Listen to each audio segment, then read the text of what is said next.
символом нашего зоопарка как раз является белый медведь. И белые медведи из нашего зоопарка разъезжаются по всему свету. Так Ломоносов, который родился в нашем зоопарке, отправлен был в Якутск. Мы давно дружим с этим городом, мы всегда рады с ними сотрудничать. У них замечательная белая медведица, и наш Ломоносов туда поехал. И впервые они стали родителями.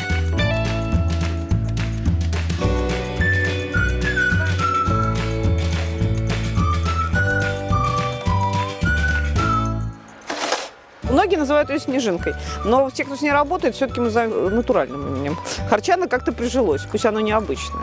Вот. Она по-прежнему игривая, но проявляет свой характер, устраивает на нас, ну, так скажем, охоту. Конечно, не всерьез, конечно, но я бы никому не посоветовала с ней встретиться один на один напрямую. Она так наслаждается.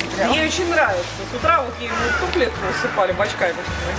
Это трехкомнатная квартира. В первой у нее находится домик. Вторая – это просто как проходная комната. У нее там обычные игрушки. Ну вот видите, шина подвешена там. В третьей комнате, в которой ее любимый бассейн. У нее тоже есть еще шина, которую она может катать, и она спит в обнимку с этой шиной.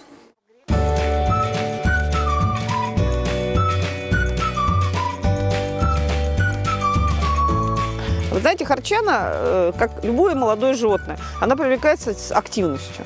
Харчана, она сама себя занимает и плюс использует все те игрушки, которые мы ей предлагаем, и достаточно их активно использует. То есть и кидает эти мячики, вытаскивает эти мячики.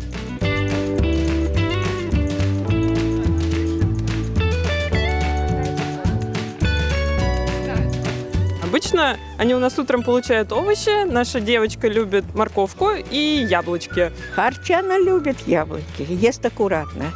Очень разгрызет, ест аккуратно. Ну, видно, что девочка она. А во второй половине дня мы даем ей мясо или рыбу. Вот сегодня у нас как раз мясной день, поэтому после морковочки она скушает у нас еще и порцию мяса.